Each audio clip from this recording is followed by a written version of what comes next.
स्वागत है आप सभी का नई वीडियो में। मेरा नाम स्वाति है। मैं एक पुलिस इंस्पेक्टर की बेटी हूँ। मेरी ज़िंदगी मेरे माता पिता के साथ बहुत अच्छी गुजर रही थी।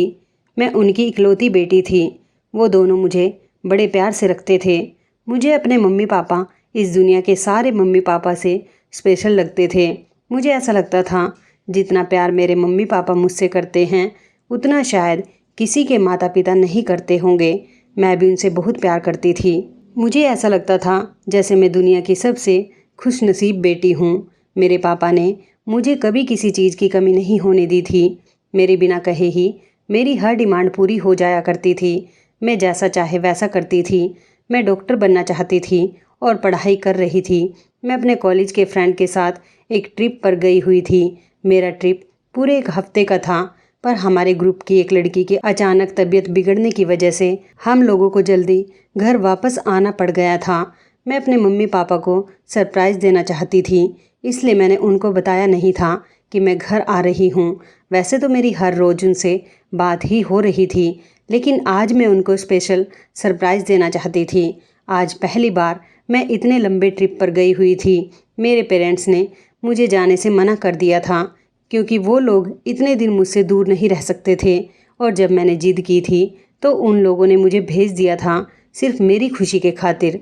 तो इसलिए मैंने सोचा था कि मैं अब जल्दी आ गई हूँ।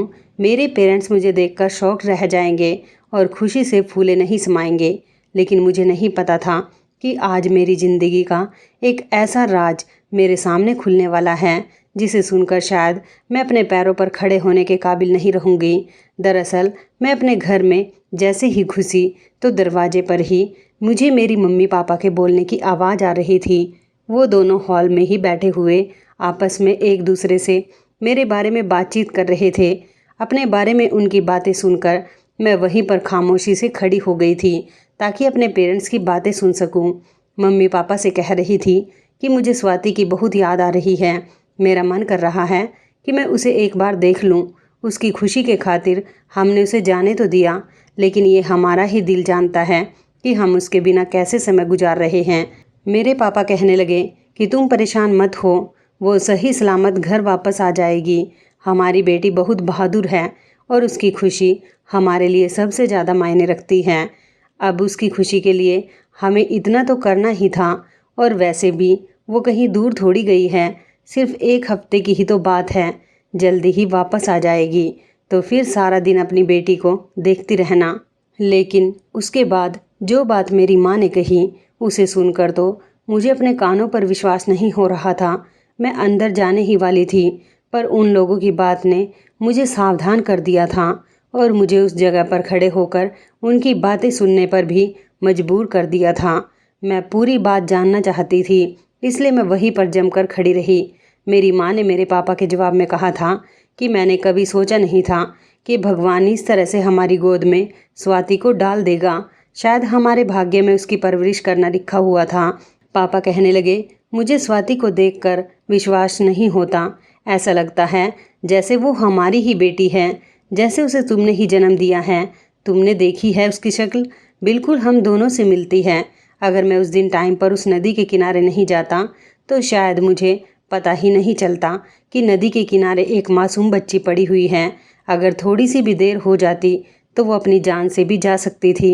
वो मासूम बच्ची नदी के किनारे कहाँ से आई थी? उसे कौन छोड़कर गया था? आखिर वो कौन था जिसने अपनी मासूम सी बच्ची को नदी के किनारे मरने के लिए छोड़ दिया था? वो इंसान जो भी था उसने उसे मरने के लिए ही वहाँ पर छोड़ दिया होगा, पर भगवान की कृपा से वो बच्ची नदी में नहीं बही थी, बल्कि लहर के साथ वापस किनारे पर आ गई थी। क्या इसके माता पिता को इस मासूम बच्ची का ख्याल नहीं आया? पता नहीं वो कौन से लोग होते हैं जो अपने बच्चे को इस तरह से मरने के लिए छोड़ देते हैं। उनके लिए बहुत बड़े सौभाग्य की बात होती है कि भगवान ने उनको औलाद जैसा सुख प्रदान किया। वो लोग ये भी नहीं सोचते कि इस दुनिया में कुछ हम जैसे बे औलाद लोग भी हैं जो औलाद के लिए तरसते रहते हैं। मेरी माँ कहने लगी कि भगवान ने मेरी ज़िंदगी में स्वाति को शामिल करके मेरी सूनी गोद को भर दिया, वरना मैं सारी ज़िंदगी औलाद के लिए तरसती रहती। बस अब मेरे लिए बर्दाश्त से बाहर हो रहा था। मैं उन लोगों की बातें नहीं सुन सकती थी। ये सारा सच जानकर तो मुझे ऐसा लग रहा था जैसे मेरे पैरों तले से ज़मीन निकल रही है। मैंने ये क्या सुन लिया था? इतना प्यार देने वाले ये दोनों मेरे माता पिता नहीं हैं। मैं किसी और की बेटी हूँ। मैं फ़ौरन ही घर के अंदर चली गई थी। अचानक मुझे दरवाजे पर देखकर मेरे मम्मी पापा के चेहरे के रंग उड़ गए थे। वो दोनों घबराकर खड़े हो गए और मुझे देखते ही पापा कहने लगे, स्वाति तुम यहाँ, तुम कब आई बेटा? मम्मी भी भागते हुए मेरे पास आई और मेरे गले से लगकर कहने लगी, स्वाति बेटी तुम इतनी जल्दी कैसे आ गई? कैसा रहा तुम्हारा ट्रिप? मैंने उन दोनों को कोई जवाब नहीं दिया। मैं बिल्कुल खामोश खड़ी रही। मेरी आंखों में आंसू आ रहे थे। मेरी आंखों में आंसू देखकर मेरी मम्मी ने कहा, बेटी क्या बात हो गई है? तुम्हारे चेहरे की खुशी कहाँ गुम हो गई? तुम्हारी तबीयत तो ठीक है और तुम इतनी जल्दी क्यों आ गई? तुम तो अगले हफ्ते आने वाली थी ना? मुझे परेशान देखकर पापा भी मेरे करीब आ गए थे और उन्होंने भी मुझसे वही सवाल किए जो मम्मी कर रही थी। मैं उन दोनों से दूर हो गई और कहने लगी, आप लोगों ने मुझसे इतना बड़ा सच कैसे छुपाया? इतने सालों से आप लोग मुझे माँ बाप बनकर पाल रहे हो। आखिर आप लोग कौन हैं और मैं किसकी बेटी हूँ? मैंने आप लोगों की सारी बातें सुन ली हैं। मेरी बात सुनकर पापा कहने लगे, बेटा हम तुम्हारे बारे में नहीं किसी और की बात कर रहे थे। मम्मी कहने लगी, हाँ हाँ बेटी, तुम्हारे पापा के पास एक ऐसा केस आया है, वो उसके बारे में बात कर रहे थे। तुम हमारी अपनी बेटी हो और तुमने देखा नहीं हम तुमसे कितना प्यार करते हैं। आज के ज़माने में कोई माता पिता किसी की औलाद से प्यार नहीं करता जितना कि हम तुमसे करते हैं। अपने मम्मी पापा की बात सुनकर मैंने उन्हें हाथ से इशारा दिया और कहा कि आप लोगों को झूठ बोलने की ज़रूरत नहीं है। मैं आप लोगों की सारी बातें सुन चुकी हूँ और सच भी जान चुकी हूँ। ये कहकर मैं अपने कमरे में चली गई और मैंने कमरे के दरवाजे को अंदर से बंद कर लिया था। मैं घंटों तक कमरे के अंदर लॉक करके रोती रही थी। सोचती रही कि आखिर मेरे असली माता पिता कौन हैं? आखिर कौन हैं वो लोग जिन्होंने एक मासूम बच्ची को नदी के किनारे फेंक दिया था? क्यों उन लोगों को मुझसे मोहब्बत नहीं थी? कैसी थी वो माँ जिसके दिल में अपनी बेटी के लिए ममता नहीं आई? इतने सालों बाद ही सही, मगर आज मेरे सामने सच्चाई खुलकर आ गई थी कि मैं अपने माता पिता की बेटी नहीं हूँ, बल्कि उन्होंने तो मुझे नदी के किनारे से उठाया था। बार बार मेरे मम्मी पापा कमरे का दरवाज़ा पीट रहे थे, बेटी दरवाज़ा खोल दो प्लीज़, दरवाज़ा खोल दो, एक बार हमारी बात तो सुन लो। मगर मैं उनकी इस बात से नाराज़ थी कि उन्होंने मुझे इतने सालों से सच्चाई से अनजान रखा था। उन लोगों ने मेरी परवरिश करके मेरे साथ कुछ गलत नहीं किया था। उन्होंने तो एक मासूम बच्ची को सहारा दिया था। इसमें उनकी कोई गलती नहीं थी। गलती तो उन लोगों की थी जिन्होंने मुझे खुद से अलग कर दिया था। क्या उनके दिल में मेरे लिए मोहब्बत नहीं आई थी? क्या उनका दिल नहीं दुखा था कि उन्होंने अपनी औलाद को खुद से दूर कर दिया? मेरे दिमाग में अब आने लगा था कि मैं उन लोगों से मिलना चाहती हूँ जिन्होंने मेरे साथ ये सब कुछ किया। मैंने दरवाज़ा खोल दिया था। मेरे दरवाज़ा खोलने पर मम्मी पापा फ़ौरन मेरे करीब आकर खड़े हो गए थे। मम्मी बहुत बुरी तरह से रो रही थी और पापा भी परेशान नज़र आ रहे थे। मम्मी ने कहा, बेटी प्लीज़ हमें माफ़ कर दो, गुस्सा थूक दो और खाना खा लो। हम तुम्हें इस तरह से नाराज़ नहीं देख सकते। पापा कहने लगे, हमें हमारी गलती के लिए माफ़ कर दो। तुम नहीं जानती कि हमारा दिल कितना दुख रहा है। हमने हमेशा तुम्हें अपनी सगी औलाद से बढ़कर चाहा। हमने कभी सोचा ही नहीं कि तुम हमारी सगी बेटी नहीं हो। शायद भगवान की यही मर्जी थी, वो तुम्हें इसी तरह से हमारी ज़िंदगी में शामिल करना चाहते थे। मैंने मम्मी पापा से कहा कि मैं आप लोगों की तकलीफ़ को समझ सकती हूँ, मुझे माफ़ कर दीजिए। मैंने गुस्से में आकर आप लोगों से काफ़ी कुछ कह दिया, लेकिन पापा मैं जानना चाहती हूँ कि आखिर वो कौन लोग हैं जिन्होंने मुझसे अपनी जान छुड़वाने के लिए मेरे साथ ये सब कुछ किया था। मेरी बात सुनकर पापा कहने लगे, बेटा इतने सालों बाद कैसे पता चल सकता है? और वैसे भी क्या तुम्हें हमारी परवरिश में कोई कमी नज़र आती है जो तुम इन लोगों की तलाश करना चाहती हो? मैंने अपने पापा से कहा, पापा आप तो पुलिस इंस्पेक्टर हो ना, और कुछ भी कर सकते हो। पुलिस वाले तो सालों पुराने केस भी हैंडल कर लेते हैं। मुझे आपकी परवरिश पर कोई शक नहीं है। बस आप एक बार मेरी कंडीशन को समझने की कोशिश कीजिए। मैं बस ये जानना चाहती हूँ कि क्या मैं उन लोगों के लिए इतनी बुरी थी? मैं उन लोगों से इस बात का सवाल करना चाहती हूँ, क्या मुझे फेंकते समय उन लोगों के दिल में रहम नहीं आया था? प्लीज़ आप किसी भी तरह से मेरे असली माता पिता का पता लगाइए और मुझे वहाँ लेकर चलिए जिस जगह से आपने मुझे उठाया था। मेरे पापा ने मुझे तसल्ली दी और भरोसा दिलाया कि वो मेरे असली माता पिता की तलाश ज़रूर करेंगे। मैं मम्मी पापा के साथ अच्छी तरह से बिहेव कर रही थी उन लोगों ने एक तरह से मुझ पर बहुत बड़ा एहसान किया था। मैं उन लोगों को यह एहसास नहीं दिलाना चाहती थी कि वो मेरे असली माता पिता नहीं हैं। मैं उन लोगों के साथ अच्छे तरीके से रह रही थी। बचपन से ही मैंने उनको देखा था और उन्होंने मेरी खातिर बहुत कुछ किया था। मैं मरकर भी उन लोगों का एहसान नहीं भूल सकती थी। उस दिन हम तीनों बहुत ज़्यादा रोए थे। 2 दिन बाद पापा मुझे उसी नदी पर ले गए थे जहाँ से उन्होंने मुझे उठाया था। वहाँ जाने के बाद वो मेरा हाथ पकड़कर एक तरफ खड़े हो गए और कहने लगे कि तुम यहाँ पर एक सफ़ेद चादर में लिपटी हुई पड़ी थी। तुम पूरी तरह से पानी में भीगी हुई थी। पता नहीं तुम यहाँ पर कब से पड़ी थी। हमारी टीम यहीं करीब में इन्वेस्टिगेशन के लिए आई हुई थी। फिर कुछ लोगों ने हमें बताया कि यहाँ पर एक बच्ची पड़ी हुई है। उन लोगों ने तुम्हें हाथ तक नहीं लगाया था क्योंकि सबको लगता था कि तुम मर चुकी हो। मैंने जैसे ही तुम्हें गोद में उठाया तो मुझे ऐसा लगा जैसे तुम अभी जिंदा हो। तुम्हारे अंदर चंद सांसें अभी बाकी हैं। मैं फ़ौरन तुम्हें अस्पताल ले गया। वहाँ जाने के बाद तुम्हारा इलाज हुआ तो पता चला कि तुम जिंदा हो। हालांकि तुम्हें पानी में भीगने की वजह से निमोनिया हो गया था। तुम्हारा इलाज होना बहुत ज़रूरी था। काफ़ी समय तक तुम्हारा इलाज चलता रहा, लेकिन पुलिस डिपार्टमेंट के लिए ये बात जानना बहुत इम्पोर्टेंट थी कि इस बच्ची को यहाँ कौन छोड़ कर गया था। मेरे दिल में तुम्हारे लिए मोहब्बत जाग उठी थी। मैंने फैसला कर लिया था कि मैं तुम्हें अपने घर अपने साथ ले जाऊँगा। मेरी पत्नी जो औलाद के लिए तरसती रहती है और डॉक्टर से इलाज करवाते करवाते थक चुकी है, अगर मैं तुम्हें उसकी गोद में ले जाकर डाल दूं तो वो बहुत खुश हो जाएगी। मैंने इस केस को आगे नहीं बढ़ने दिया था और फैसला कर लिया था कि मैं तुम्हें अपनी औलाद समझकर पालूंगा। तुम मेरी बेटी हो। मैं जब तुम्हें घर लेकर गया तो तुम्हारी मम्मी भी बहुत खुश हो गई थी। हम दोनों को जीने की एक वजह मिल गई थी। हम तुम्हें देख देख कर अपनी ज़िंदगी गुजार रहे थे। तुम हमारी ज़िंदगी का एक ऐसा अहम हिस्सा बन चुकी थी कि हम तुम्हें खुद से जुदा नहीं कर सकते थे और हम भूल ही गए थे कि हमने तुम्हें यहाँ से उठाया था।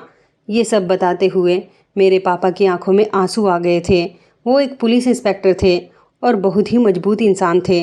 आज उनकी आंखों में आंसू देखकर मैं उनको कमज़ोर समझ रही थी, क्योंकि वो किसी और की वजह से कमज़ोर नहीं हुए थे, बल्कि सिर्फ अपनी बेटी की वजह से कमज़ोर पड़े थे।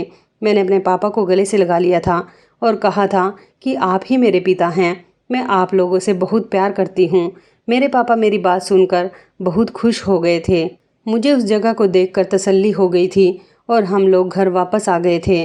दिन इसी तरह से गुजर रहे थे। मेरे पापा ने इस बात की इन्वेस्टिगेशन करनी शुरू कर दी थी कि मेरे असली माता पिता कौन थे और फाइनली मेरे पापा को पता भी चल गया था मेरे असली माता पिता के बारे में। वो मुझे अपने साथ उस घर में ले गए थे जहाँ पर मेरे माता पिता रहते थे। मैं पापा के साथ वहाँ पर चली गई थी। एक छोटा सा मामूली सा घर था। हमने दरवाज़ा बजाया तो एक आदमी ने दरवाज़ा खोला था। मेरे पापा ने उनको बताया कि वह पुलिस इंस्पेक्टर हैं और उनके घर में कुछ पूछताछ करने के लिए आए हैं। पापा के मुंह से ये बात सुनकर तो वो आदमी घबरा गया और उसने जल्दी से पापा को घर के अंदर आने की परमिशन दे दी। हम लोग जैसे ही घर के अंदर घुसे तो घर की हालत बहुत ख़राब थी। ऐसा लग रहा था जैसे बहुत गरीब लोग हैं। आंगन में ही चारपाई पर एक औरत बैठी हुई थी जिसकी कंडीशन बहुत ख़राब हो रही थी। ऐसा लग रहा था जैसे वो पागल है। वो आदमी घर के अंदर आते ही मेरे पापा से कहने लगा, क्या बात हो गई जो आपका यहाँ पर आना हो गया। मेरे पापा ने कहा कि तुम्हें नहीं पता कि तुम लोगों ने 19 साल पहले कितना बड़ा जुर्म किया था। वो आदमी मेरे पापा को एक अनजान सी नज़र से देखने लगा और कहने लगा, आप क्या कहना चाहते हैं। पापा कहने लगे कि 19 साल पहले हमें नदी के किनारे से एक बच्ची मिली थी और वहाँ के लोगों ने बताया था कि उस बच्ची के माता पिता इसी घर में रहते हैं। तो बताओ कौन है उस बच्ची के माता पिता, क्योंकि वो बच्ची तो अब इस दुनिया में नहीं है। काफ़ी सालों बाद इस केस की फ़ाइल खुल कर आई है और अब तक पता ही नहीं चल सका कि आखिर वो कौन आरोपी थे। मैं यहाँ पर आप लोगों से इन्वेस्टिगेशन ही करने आया हूँ। मैं उस मासूम बच्ची को इंसाफ दिलाना चाहता हूँ। वो आदमी तो मेरे पापा की बात सुनकर घबरा गया, मगर अजीब बात ये थी कि जो पागल औरत चारपाई पर बैठी हुई थी वो बहुत खामोश थी और उसने हम लोगों को घर में घुसते हुए देखा तक नहीं था। और जब ये बात उसके कानों तक पहुंची तो वो अचानक खड़ी हो गई थी और चिल्लाते हुए हम लोगों के करीब आने लगी। मुझे तो उस औरत को देखकर डर लगने लगा था। मैं अपने पापा के पीछे छुप गई। वो औरत ज़ोर ज़ोर से रोने लगी और कहने लगी, क्या मेरी बेटी मर गई? मुझे मेरी बेटी चाहिए। मेरी बेटी मुझे प्लीज़ ला कर दे दो। मैं अपनी बेटी को गोद में लेना चाहती हूँ। मैं 19 साल से उसके लिए तरस रही हूँ। प्लीज़ मेरी बेटी को ला दो। वो आदमी औरत को शांत करवाने लगा था, मगर मेरे पापा ने इशारा किया और पूछा कि ये कौन है। वो आदमी कहने लगा, नहीं नहीं, ये तो बस पागल है, कुछ का कुछ बोलती रहती है। मैं इसे कमरे में लेकर जाता हूँ, फिर हम लोग बैठकर बात करते हैं। वो औरत उस आदमी की बात सुनकर रोने लगी और कहने लगी, नहीं सर, मैं पागल नहीं हूँ। मुझे तो मेरी बेटी के दुख ने पागल कर दिया। मैं आपको सारी सच्चाई बताती हूँ। उसकी बात सुनकर मेरे पापा के कान खड़े हो गए थे और मेरे पापा ने कहा कि इन्हें कहीं मत लेकर जाओ, मैं इनसे बात करना चाहता हूँ। वो आदमी पापा की बात पर पीछे हट गया था। उस औरत ने कहा, आप लोग यहाँ चारपाई पर बैठो, मैं आप लोगों को सारी बात बताती हूँ कि मेरी बेटी के साथ क्या हुआ था। हम दोनों ही उस औरत की बात सुनने के लिए बैठ गए थे। वो आदमी और औरत दोनों ज़मीन पर बैठ गए। वो औरत कहने लगी, मैं आपको बताती हूँ कि मेरे साथ इस घर में कितने अत्याचार हुए हैं। जबकि जो आदमी उसके बराबर में बैठा हुआ था वो बहुत शर्मिंदा हो रहा था।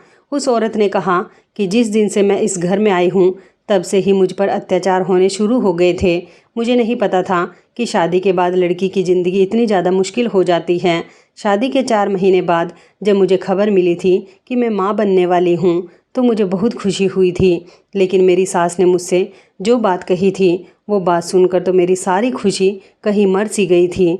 मैं बहुत परेशान हो गई थी। मेरे लिए फ़िक्र करने वाला भी कोई नहीं था, क्योंकि मेरे अपने पति को मेरी कोई फ़िक्र नहीं थी। मेरे माता पिता तो इस दुनिया में होते हुए भी मुझसे कोई संबंध नहीं रखते थे। एक औरत के लिए सबसे बड़ी खुशी तब होती है जब वो माँ बनने वाली होती है। लेकिन अपनी सास की बात सुनने के बाद तो मेरे लिए माँ बनना मुसीबत की तरह हो गया था। मेरी प्रेगनेंसी के दिनों में सारा सारा दिन मैं रोती रहती थी, क्योंकि जिस दिन से ये बात घर में सब लोगों को पता चली थी कि मैं प्रेग्नेंट हूँ, उस दिन से ही मेरी सास ने घर में एक तूफ़ान मचा दिया था। उन्होंने कहा था कि अगर तुमने बेटी पैदा कर दी तो मैं तुम्हारे साथ वो करूँगी जिसके बारे में तुमने कभी सोचा भी नहीं होगा। ऐसा कभी किसी सास ने अपनी बहू के साथ नहीं किया होगा जैसा मैं तुम्हारे साथ करूँगी। मैं पहले ही अपनी सास से बहुत डरती थी, लेकिन जब से मेरी सास ने मुझे ये बात बताई थी मैंने उनसे और ज़्यादा डरना शुरू कर दिया था। मुझे डर लग रहा था कि कहीं मेरी सास मेरी जान न ले ले। अभी तो मेरी डिलीवरी में काफ़ी समय था। मैं भगवान से रो रो कर प्रार्थना कर रही थी कि काश मुझे बेटा पैदा हो जाए तो मेरी सास मेरे साथ अच्छी तरह से बिहेव करना शुरू कर देंगी और मेरा पति भी मेरे साथ खुश रहेगा, क्योंकि मेरा पति भी अपनी माँ के जैसा ही बोलता था। कभी उसने मेरा साथ नहीं दिया था। मेरे बस में कुछ नहीं था। मैं बहुत कम उम्र की थी, लेकिन एक इंसान के लिए किसी दूसरे इंसान का सहारा बहुत ज़रूरी होता है। मुझे सहारा देने वाला इस दुनिया में कोई भी नहीं था। मैं अकेले ही इन हादसों से लड़ रही थी। मैं बहुत बड़ी तकलीफ़ से गुजर रही थी। मेरी सास हर गुजरते दिन के साथ मुझे धमकाती रहती थी कि अगर बेटी पैदा हुई तो सोच लेना कि क्या होगा। मुझे तो पोते की ही शक्ल देखनी है। मैंने अपने पति को बताया कि तुम्हारी माँ मुझे धमकी देती रहती है, कहीं वो मुझे मार ही ना दे। प्लीज़ तुम मेरा साथ दिया करो। बेटा या बेटी पैदा करना मेरे बस में नहीं है। मैं तो सिर्फ प्रार्थना ही कर सकती हूँ, लेकिन मुझे डर है कि अगर मेरी बेटी पैदा हो गई तो ना जाने तुम्हारी माँ मेरे साथ क्या करेगी। मेरे पति ने इस बात पर मुझे मारना पीटना शुरू कर दिया और कहा कि अगर मेरी माँ के खिलाफ़ मुझे भड़काने की कोशिश की तो मैं तुझे जान से मार दूँगा। मैं अपने पति से भी बहुत डरने लगी थी। मेरा इस दुनिया में कोई सहारा नहीं था, इसलिए मुझे इस घर में जैसे तैसे रहना पड़ता था और इन दोनों के अत्याचार को खामोशी से बर्दाश्त करना पड़ता था। ये सदमा तो मेरे लिए किसी ज़िंदगी और मौत के फैसले से कम नहीं था। उन लोगों की बात मानने के अलावा मेरे पास और कोई चारा नहीं था।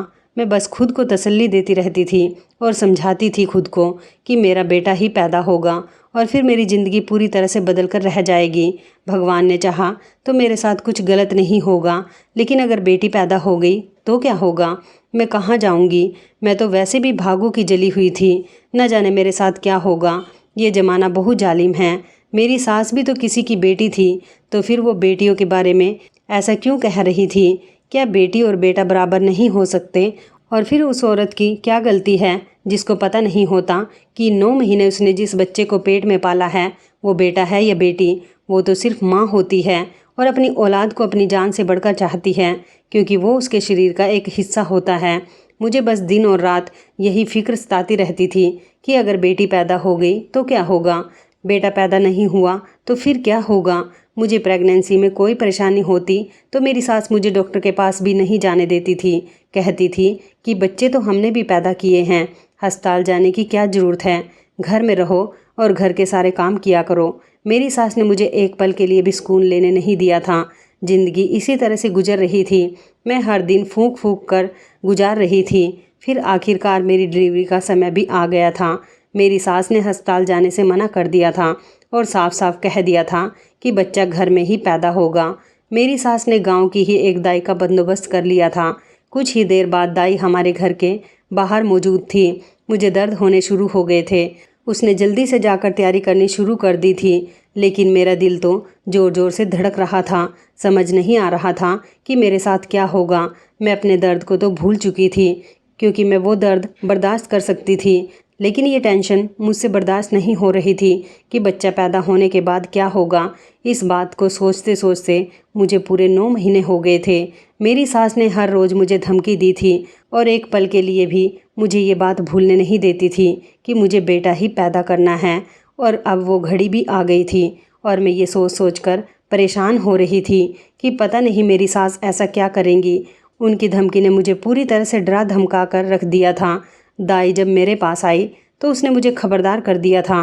वो मेरी सास को काफ़ी पहले से जानती थी। दाई मुझसे कहने लगी, तुम्हारी सास बहुत ज़्यादा खतरनाक औरत है। तुम्हारी सास को तो पूरा गांव जानता है।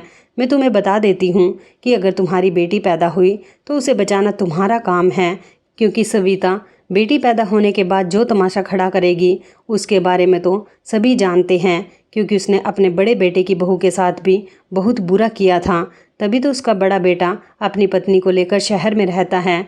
जैसे जैसे मैं अपनी सास के बारे में जानती जा रही थी, मेरा दिल और भी ज़्यादा डर रहा था। मैं बहुत परेशान हो चुकी थी। मैंने अपने दिल में फ़ैसला कर लिया था कि अब मुझे डरना नहीं है। अभी तो वैसे भी बच्चा पैदा नहीं हुआ है। बच्चा पैदा होने के बाद देखा जाएगा कि क्या करना है। दाई ने मेरी डिलीवरी करना शुरू कर दी थी और आधे घंटे की मेहनत के बाद मुझे अपनी बच्ची के रोने की आवाज़ आ गई थी। मैंने सबसे पहले सवाल दाई से यही पूछा था कि मैंने बेटी को जन्म दिया है या बेटे को। दाई ने मुझे बड़े अफसोस के साथ बताया कि बेटी, तुमने एक मासूम सी बच्ची को जन्म दिया है। दाई के चेहरे पर जो अफसोस था उसे देखकर तो मेरे होश उड़ गए थे। और जब ये बात मेरी सास को पता चली तो उन्होंने हंगामा शुरू कर दिया था। ऐसा लग रहा था जैसे यही बात सुनने के लिए मेरी सास के कान तरस रहे थे। वो तो मेरी बेटी को देखकर पागल ही हो रही थी। मैं अपनी बेटी को अपनी गोद में लिए हुए बैठी थी। वो बहुत खूबसूरत थी, इतनी प्यारी थी कि मन कर रहा था कि उसे देखती रहूं। लेकिन मेरी सास का साफ कहना था कि मैं इसे कभी इस घर में नहीं रहने दूंगी। इतनी मनहूसियत पहले मेरे घर में कभी नहीं आई थी जितना इस लड़की के आने से आएगी। मैं अपनी सास का बिहेवियर देखकर परेशान हो गई थी, क्योंकि मुझे इसी बात का डर था। मैंने अपने दिल में फ़ैसला कर लिया था कि मैं अपनी सास को अपनी बेटी तक पहुंचने ही नहीं दूंगी।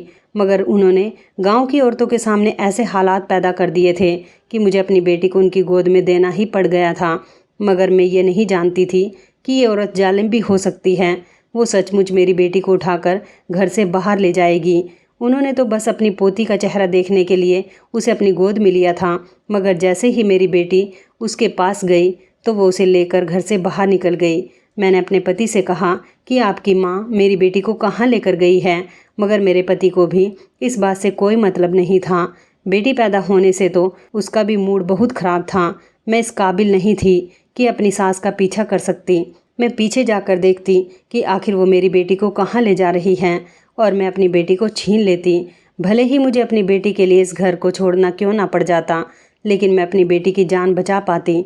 काफ़ी देर हो गई थी मगर मेरी सास अभी तक घर पर नहीं आई थी। मेरा तो रो रो कर बुरा हाल हो रहा था। मेरी समझ नहीं आ रहा था कि मैं किससे मदद मांगूं। कोई भी मेरी मदद करने वाला नहीं था। पता नहीं वो मेरी बेटी को कहाँ ले गई थी, उसके साथ क्या करने वाली थी। बस ये सोच सोच कर मेरा दिमाग ख़राब हो रहा था। लगभग आधे घंटे के बाद जब मेरी सास घर आई तो उसे देखकर मेरे होश उड़ गए थे, क्योंकि मेरी सास के हाथ तो बिल्कुल खाली थे। वो जिन हाथों में मेरी बेटी को लेकर गई थी वापस उन हाथों को खाली लेकर आई थी।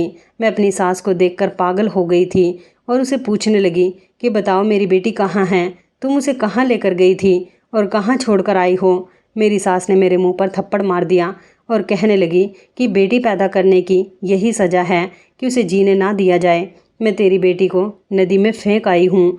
अब तू भूल जा अपनी बेटी को और दूसरे बच्चे की तैयारी कर। लेकिन अगर दूसरी बार भी तूने बेटी पैदा की तो अगली बार मैं बेटी के साथ तुझे भी नदी में फेंक कर आऊँगी और अपने बेटे की दूसरी शादी करवा दूँगी। मेरे बेटे के लिए लड़कियों की कोई कमी नहीं है। अपनी सास के मुंह से ये बात सुनकर मेरे होश उड़ गए थे कि वो मेरी मासूम सी नन्ही सी बच्ची को नदी में फेंक कर आ गई थी। आखिर उसका दिल कितना पत्थर था।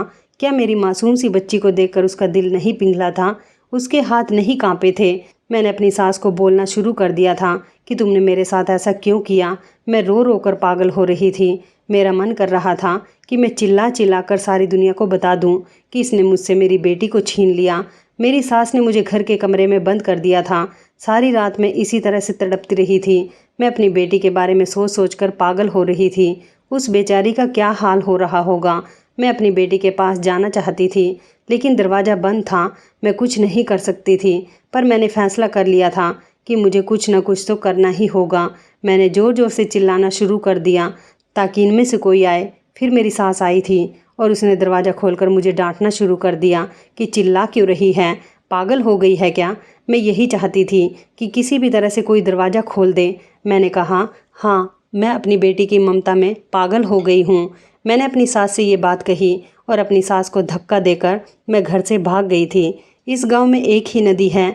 मैं जानती थी कि मेरी सास मेरी बेटी को वहीं पर ले गई होगी। मैं दौड़कर जब नदी के किनारे आई तो ये देखकर हैरान रह गई कि मेरी बेटी वहाँ पर थी ही नहीं। मैंने चारों तरफ देखा, मुझे अपनी बेटी कहीं नज़र नहीं आ रही थी। मैं पागलों की तरह चिल्ला चिल्ला कर अपनी बेटी को आवाज़ दे रही थी। कह रही थी कि कोई पानी के अंदर जाकर मेरी बेटी को निकाल दो। मेरी बेटी पानी के अंदर बह गई। वो छोटी सी है, मर जाएगी। कोई मेरी मदद करो। पर कोई भी मेरी मदद के लिए आगे नहीं आया। सबको यही लगा कि मैं पागल हूँ। काफ़ी समय तक मैं वहाँ पर रही पर मुझे कुछ हासिल नहीं हुआ था। मैं रोते बिलखते हुए अपने घर को वापस आ गई थी। मेरी सास और मेरे पति ने मुझे बहुत मारा था और कमरे में बंद कर दिया था। इस सदमे ने मुझे पूरी तरह से खामोश कर दिया था और मेरी सास समझती थी कि मैं पागल हो गई हूँ। आखिर मैं क्या कर सकती थी। मैं पिछले 19 साल से सिर्फ नाम के लिए जिंदा हूँ क्योंकि मेरी बेटी के साथ साथ इन्होंने मेरे जीने की ख्वाहिश को भी मार दिया था। मेरी सास बहुत बुरी औरत है। उसने मेरी खुशियाँ मुझसे छीन ली थी। मैं आपके सामने हाथ जोड़ती हूँ, अगर आप पुलिस ऑफिसर हो तो मेरी सास को सज़ा ज़रूर देना। मैं कमज़ोर औरत हूँ। मैं सिर्फ उस औरत को बद्दुआ दे सकती हूँ, मगर आप तो कानून के रखवाले हो, मुझे इंसाफ दिला सकते हो। वो औरत रो रही थी। आंसू तो मेरे पापा की आंखों में भी थे और मेरी आंखों में भी बहुत थे कि यही पागल औरत मेरी माँ थी। हाँ, ये औरत सच में पागल थी क्योंकि इस औरत के लिए हालात ही ऐसे पैदा कर दिए गए थे कि वो पागल होने पर मजबूर हो गई थी। मैं तो बस फूट फूट कर रोए जा रही थी। मेरे पापा ने उस औरत से कहा, तो फिर तुम्हारा पति कहाँ है और तुम्हारी सास कहाँ है? क्या तुम इस घर में अकेली रहती हो? मेरे पापा ने उसे भरोसा दिलाया कि मैं तुम्हें इंसाफ जरूर दिलवाऊंगा, बल्कि तुम्हारी बेटी से भी तुम्हें मिलवाऊंगा। तुम्हारे लिए सबसे बड़ी खुशी की बात यह है कि तुम्हारी बेटी जिंदा है। उस औरत के चेहरे पर अचानक से मुस्कुराहट आ गई थी। उसने कहा, क्या सच में मेरी बेटी जिंदा है? और इतने सालों बाद उसे कैसे पता चलेगा कि मैं उसकी माँ हूँ? मैं अपनी बेटी से मिलना चाहती हूँ साहब, मुझे मेरी बेटी से मिलवा दो। आपका बहुत एहसान होगा। कितने सालों से मैं अपनी बेटी की याद में तड़प रही हूँ। पापा ने कहा, लेकिन उससे पहले तुम्हें अपनी सास के बारे में हमें बताना होगा कि वह कहाँ पर है। वो औरत कहने लगी, सबसे पहले तो आप मेरे पति से मिलो। ये आदमी ही मेरा पति है। उसने अपने बराबर में बैठे हुए आदमी की तरफ इशारा करते हुए कहा, इस आदमी ने सारी ज़िंदगी सिर्फ मुझ पर अत्याचार किया है अपनी माँ के कहने में आकर, मगर अपनी बेटी के जाने के बाद तो इसे भी एहसास हो गया था कि इसकी माँ ने सच में हमारी बेटी के साथ बहुत गलत किया था। मेरी सास का नाम सविता है और पूरा गांव उसके बारे में जानता है। मेरी सास मेरे पति की दूसरी शादी करवाना चाहती थी, मगर जब गांव वालों को पता चला कि बेटा बेटी के नाम पर सविता क्या करती है, तब किसी ने भी उसके बेटे को अपनी बेटी का रिश्ता नहीं दिया, क्योंकि ऐसे आदमी को कौन बेटी दे सकता है जो अपनी माँ के पल्लू से बंधा हुआ हो और इंसाफ के खिलाफ भी नहीं बोल सकता हो, बल्कि जुर्म में उसका बराबर साथ देने वाला हो। इस गांव में सब लोग मेरी सास और मेरे पति की हरकतों को जानते थे, पर कोई भी कुछ नहीं कर सकता था। मेरी सास इस समय घर पर नहीं है। वो मार्केट गई हुई है। जब वो आएगी तब आप उसके तेवर देखना। वो औरत कभी अपनी गलती नहीं मानती है, बहुत खतरनाक औरत है। सारे गांव में उसके घमंडीपन के चर्चे हैं। लेकिन साहब, आप मुझे ये बताओ कि मेरी बेटी कहाँ है? मैं अपनी बेटी से मिलना चाहती हूँ। वो आदमी जो कि मेरा पिता था, वो शर्मिंदा बैठा हुआ था। उसने मेरे पापा के सामने हाथ जोड़ दिए और कहने लगा कि साहब, मुझे माफ़ कर दो। मुझे दिल से इस बात का अफसोस है कि मेरी माँ ने मेरी पत्नी और मेरी बेटी के साथ बहुत गलत किया और मैंने भी बराबर से अपनी माँ का साथ दिया। जिस दिन मेरी बेटी इस दुनिया से गई, उस समय तो मुझे अफसोस नहीं हुआ था, बल्कि खुशी हुई थी कि मेरी माँ ने सही किया। वो मेरी बेटी को नदी में फेंक कर आई तो ना जाने क्यों किसी पल भी मुझे सुकून नहीं था। और धीरे धीरे मुझे पता चलने लगा कि मेरी माँ एक मतलबी औरत है। वो कभी किसी की नहीं हो सकती, क्योंकि जब मेरे पिताजी जिंदा थे, वो पिताजी के साथ भी हमेशा बदतमीजी से बात किया करती थी। मुझे धीरे धीरे इस बात का एहसास होने लगा था कि मेरी माँ गलत औरत है और उसने गलत किया। मगर अब क्या हो सकता था? मेरी बेटी इस दुनिया से जा चुकी थी। मेरी आंखें खुलने में काफ़ी देर हो चुकी थी। मगर आज मैं आपके सामने हाथ जोड़ता हूँ और अपने जुर्म की माफ़ी मांगता हूँ। आप चाहें तो मुझे अरेस्ट कर सकते हो। आप मुझे जो सज़ा दोगे मुझे मंजूर है। उन दोनों ने मेरे पापा के पैर पकड़ लिए और दोनों ने मिलकर कहा कि हमें हमारी बेटी से मिलवा दो साहब। हम अपनी बेटी से मिलना चाहते हैं, उसे देखना चाहते हैं। मैं इतना रो रही थी कि मुझे बहुत अफसोस हो रहा था। आज मेरे सामने मेरे सगे माता पिता बैठे हुए थे। मुझे नहीं पता था कि मेरी ज़िंदगी में एक ऐसा भी समय आएगा। मेरे पापा ने बताया कि ये रही आपकी बेटी, आपकी आंखों के सामने। मुझे देखकर मेरे माता पिता की आंखें फटी की फटी रह गई थी। मेरी सगी माँ तो मुझे तरसती हुई नज़रों से देख रही थी। पापा ने मेरे माता पिता को बताया कि दरअसल इसको मैंने पाल पोस कर बड़ा किया। मैं ही आपकी बेटी को नदी के किनारे से शहर अपने घर ले गया था, क्योंकि इसकी तबीयत ठीक नहीं थी। यहाँ गांव में उसको इलाज नहीं मिल सकता था। भगवान ने इसे दोबारा से जीवन दिया। वहाँ जाकर मैंने इसकी परवरिश की। ये बात सुनकर तो उन दोनों के चेहरे पर खुशी आ गई थी। मेरी माँ ने तो मुझे गले से लगा लिया था और मैं भी उनके गले लगकर रोई थी, जबकि मेरे पिता ने शर्मिंदा होकर अपना सर झुका लिया और मेरे सामने अपने दोनों हाथ जोड़ दिए थे। उन्होंने कहा था कि मैं तुम्हारा मुजरिम हूँ, क्योंकि अगर मैं उस दिन आवाज़ उठा लेता तो शायद आज तुम हमसे दूर ना होती। मैं पिता कहलाने के काबिल नहीं हूँ बेटी। मेरे पास तो शब्द ही नहीं थे कि मैं उन लोगों से क्या बात करूँ, क्योंकि वो लोग भले ही मेरे माता पिता थे, मैं उनका अपना खून थी, मगर वो लोग मेरे लिए अनजान थे। मेरे माता पिता की तो बात ही अलग थी। उन्होंने मुझे पाल पोस कर पढ़ा लिखा कर इतना बड़ा कर दिया था। कभी मुझे किसी चीज़ की कमी नहीं होने दी थी। मेरे लिए ये लोग तो सिर्फ नाम के माता पिता थे। मैं इन लोगों को शायद कभी एक्सेप्ट नहीं कर सकती थी और उनकी पूरी कहानी सुनकर तो मेरा दिल कांप उठा था। सच में मेरी माँ के साथ बहुत बुरा हुआ था। मेरी दादी ने जो कुछ भी किया था वो बहुत गलत था। मेरे पापा ने फैसला कर लिया था कि वो मेरी दादी को सज़ा दिलवा कर ही रहेंगे। मेरे पापा ने फ़ोन लेडी पुलिस को फ़ोन किया और मेरी दादी को अरेस्ट करवा लिया था। जब उनके सामने सारी हकीकत आ गई तो उनकी भी आंखें फटी की फटी रह गई थी। उन्हें ऐसा लगता था कि उन्होंने जिस बच्ची को सालों पहले नदी में फेंक दिया था वो कभी वापस लौट कर नहीं आ सकती। लेकिन भगवान जैसा चाहता है वैसा करके ही रहता है। भगवान ने मुझे ज़िंदगी दे दी थी और मेरी ज़िंदगी में इतने प्यार करने वाले मेरे पेरेंट्स दिए थे। मेरी दादी ने मेरे पापा से कहा था कि ये वो लड़की नहीं है, तुम झूठ बोल रहे हो। पर जब पुलिस आई और उनको अरेस्ट किया गया तो वो थोड़ी नरम पड़ गई थी। उन्होंने अपनी गलती को एक्सेप्ट कर लिया था, क्योंकि वो समझ गई थी कि अब सालों बाद उनको उनके किए की सज़ा मिलने जा रही थी। उन्हें ऐसा लगता था कि वो कुछ भी कर सकती है, मगर उन्हें कोई सज़ा नहीं दे सकता। ऐसा कभी नहीं हो सकता। जो इंसान दूसरों के साथ गलत करता है, एक दिन उसे भी उसकी सज़ा मिलनी ही होती है और उसे उसकी सज़ा दुनिया में ही मिलनी होती है। मेरी दादी ने इस बात को एक्सेप्ट कर लिया था कि उन्हें उनके किए की सज़ा मिल गई। वो शर्मिंदा थी। उन्होंने मेरी माँ से माफ़ी मांगी थी, मगर अब उन्हें बचाने वाला कोई नहीं था। उनकी तरफ से बोलने वाला भी कोई नहीं था, तो उनका सारा घमंड चूर चूर हो गया था। मुझे खुशी हुई थी कि मेरी और मेरी माँ की मुजरिम को सज़ा मिल गई थी। मैं अपनी माँ का दिल नहीं दुखाना चाहती थी। मैंने अपने पिता को भी माफ़ कर दिया था। मैं उन लोगों से मिलने के लिए भी जाया करती थी, क्योंकि उस घर में मेरी माँ भी थी जो मेरे लिए सालों से तड़प रही थी। मैं पापा के साथ वापस शहर आ गई थी। कभी कभी मैं गांव अपने सगे माता पिता से मिलने के लिए चली तो जाती हूँ, लेकिन मेरे लिए हमेशा मेरे माँ बाप यही लोग रहेंगे। जिन्होंने मेरी सारी ज़िंदगी परवरिश की, क्योंकि मैं इन लोगों की परवरिश को कभी नहीं भूल सकती। मैं आप लोगों से रिक्वेस्ट करती हूँ कि प्लीज़ बेटे और बेटियों में फ़र्क करना छोड़ दें। ये बेटियाँ ही होती हैं जो आपके घर में रौनक लाती हैं और आपके घर को रोशन कर देती हैं। तो इस कहानी के बारे में आपकी क्या राय है, कमेंट करके ज़रूर बताइएगा। दोस्तों, आपको हमारी ये कहानी कैसी लगी, आप हमें कमेंट बॉक्स में ज़रूर बताएं। यदि आपके पास भी ऐसी कोई प्यारी सी कहानी है या फिर ऐसी कोई कहानी जिससे कुछ शिक्षा मिले, तो आप हमारे साथ उसको ज़रूर शेयर करें। दोस्तों, यदि आपको हमारी ये वीडियो अच्छी लगे तो आप हमारी इस वीडियो को लाइक शेयर ज़रूर करें और ऐसी ही दिल को छू लेने वाली प्रेरणादायक कहानियाँ सुनने के लिए हमारे चैनल को भी सब्सक्राइब करें। यदि आप हमें फेसबुक पर देख रहे हैं तो आप हमारे फेसबुक पेज को लाइक और फॉलो ज़रूर करें। तो दोस्तों, फिर मिलते हैं ऐसी ही ज़बरदस्त कहानी या टिप्स के साथ नई वीडियो में। तब तक के लिए धन्यवाद। आप सभी अपना ख्याल रखना। आपका दिन शुभ व मंगलमय हो।